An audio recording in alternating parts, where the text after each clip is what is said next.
ಇಂದು ದೆಹಲಿಯ ಚುನಾವಣೆ ಫಲಿತಾಂಶ ಘೋಷಣೆಯಾಗಿದೆ.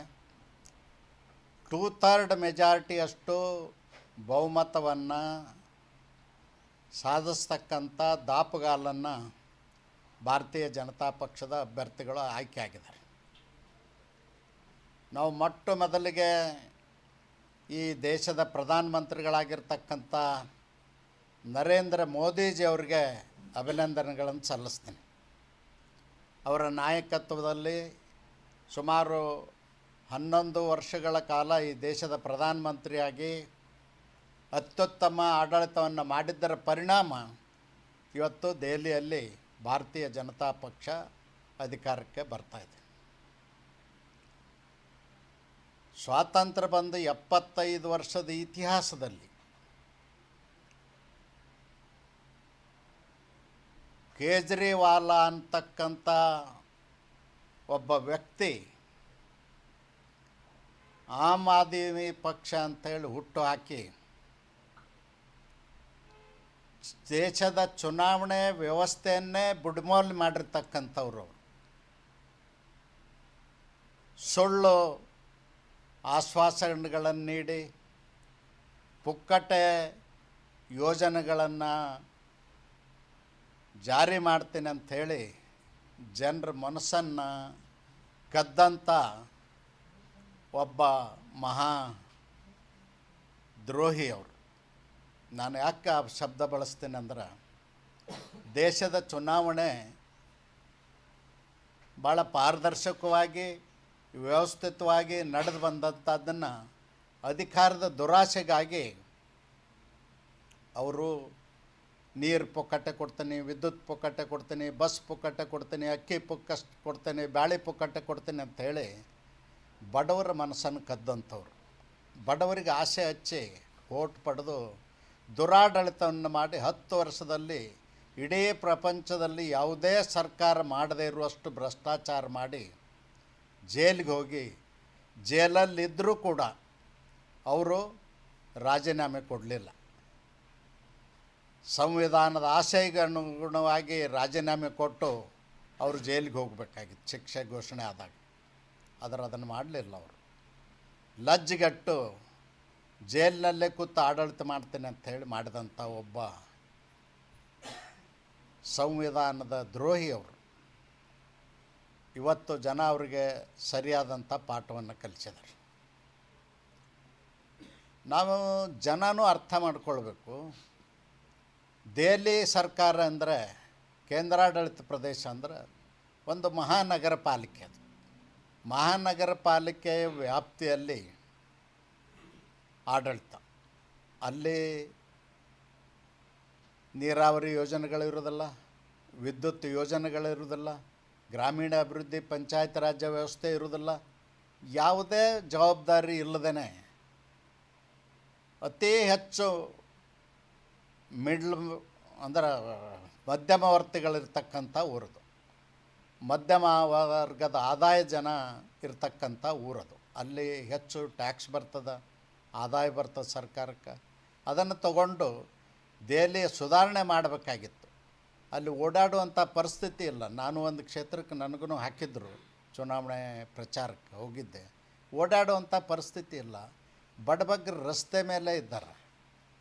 ಎಂಥ ಕೆಟ್ಟ ಪರಿಸ್ಥಿತಿ ಅಂದ್ರೆ, ಅವ್ರಿಗೆ ಮನೆ ಮಠಗಳನ್ನ ನಿರ್ಮಾಣ ಮಾಡಿಕೊಡ್ಬೇಕಾಗಿತ್ತು, ಶಾಲೆ ಕಾಲೇಜುಗಳನ್ನ ಮಾಡಬೇಕಾಗಿತ್ತು. ಯಾವುದನ್ನೂ ಮಾಡದೇ ಸರ್ಕಾರದ ಖಜಾನೆ ಒಳಗಿನ ಹಣವನ್ನು ಹಗಲ ದರೋಡೆ ಮಾಡ್ದಂಗೆ ಮಾಡಿ ಜನರಿಗೆ ಹಂಚಿ ಓಟ್ ಹಾಕಿಸ್ಕೊಂಡಂಥ ಒಬ್ಬ ದೇಶ ಕಂಡಂಥ ಒಬ್ಬ ಹೀನ ಮನಸ್ಥಿತಿನ ರಾಜಕಾರಣಿ ಅವರು.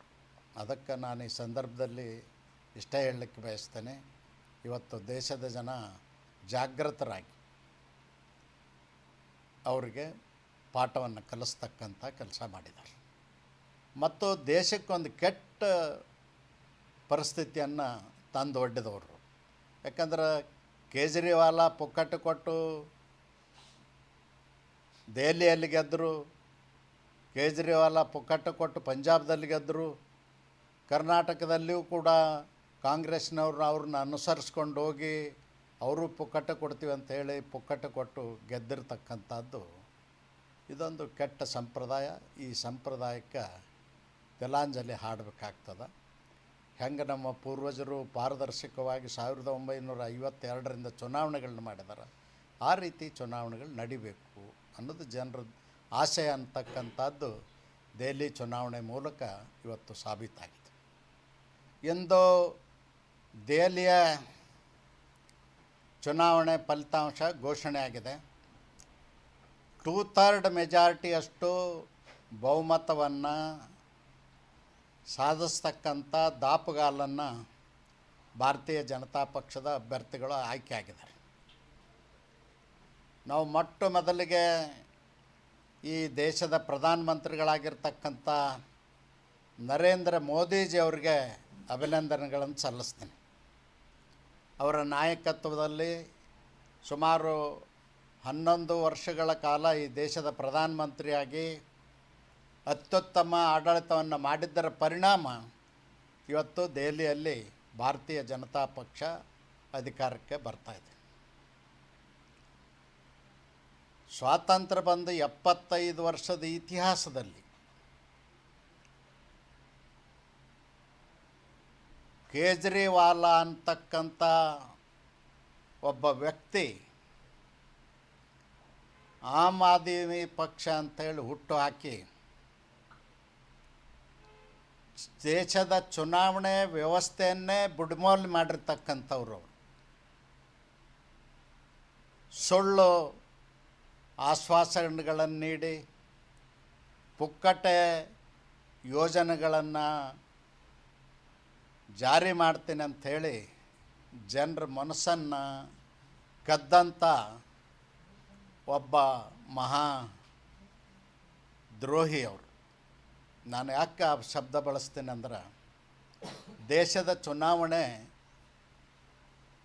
ಭಾಳ ಪಾರದರ್ಶಕವಾಗಿ ವ್ಯವಸ್ಥಿತವಾಗಿ ನಡೆದು ಬಂದಂಥದ್ದನ್ನು ಅಧಿಕಾರದ ದುರಾಸೆಗಾಗಿ ಅವರು ನೀರು ಪುಕ್ಕಟ್ಟೆ ಕೊಡ್ತೀನಿ, ವಿದ್ಯುತ್ ಪುಕ್ಕಟ್ಟೆ ಕೊಡ್ತೀನಿ, ಬಸ್ ಪುಕ್ಕಟ್ಟೆ ಕೊಡ್ತೀನಿ, ಅಕ್ಕಿ ಕೊಡ್ತೀನಿ, ಬ್ಯಾಳೆ ಪುಕ್ಕಟ್ಟೆ ಕೊಡ್ತೀನಿ ಅಂಥೇಳಿ ಬಡವರ ಮನಸ್ಸನ್ನು ಕದ್ದಂಥವ್ರು. ಬಡವರಿಗೆ ಆಸೆ ಹಚ್ಚಿ ಓಟ್ ಪಡೆದು ದುರಾಡಳಿತವನ್ನು ಮಾಡಿ 10 ವರ್ಷದಲ್ಲಿ ಇಡೀ ಪ್ರಪಂಚದಲ್ಲಿ ಯಾವುದೇ ಸರ್ಕಾರ ಮಾಡದೇ ಇರುವಷ್ಟು ಭ್ರಷ್ಟಾಚಾರ ಮಾಡಿ ಜೈಲಿಗೆ ಹೋಗಿ ಜೈಲಲ್ಲಿದ್ದರೂ ಕೂಡ ಅವರು ರಾಜೀನಾಮೆ ಕೊಡಲಿಲ್ಲ.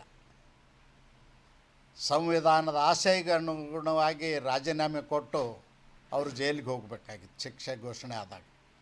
ಅದನ್ನು ಮಾಡಲಿಲ್ಲ. ಅವರು ಲಜ್ಜೆಗಟ್ಟು ಜೈಲಿನಲ್ಲೇ ಕೂತು ಆಡಳಿತ ಮಾಡ್ತೀನಿ ಅಂಥೇಳಿ ಮಾಡಿದಂಥ ಒಬ್ಬ ಸಂವಿಧಾನದ ದ್ರೋಹಿ ಅವರು. ಇವತ್ತು ಜನ ಅವರಿಗೆ ಸರಿಯಾದಂಥ ಪಾಠವನ್ನು ಕಲಿಸಿದ್ದಾರೆ. ನಾವು ಜನನೂ ಅರ್ಥ ಮಾಡ್ಕೊಳ್ಬೇಕು. ದೆಹಲಿ ಸರ್ಕಾರ ಅಂದರೆ, ಕೇಂದ್ರಾಡಳಿತ ಪ್ರದೇಶ ಅಂದರೆ ಒಂದು ಮಹಾನಗರ ಪಾಲಿಕೆ. ಅದು ಮಹಾನಗರ ಪಾಲಿಕೆ ವ್ಯಾಪ್ತಿಯಲ್ಲಿ ಆಡಳಿತ. ಅಲ್ಲಿ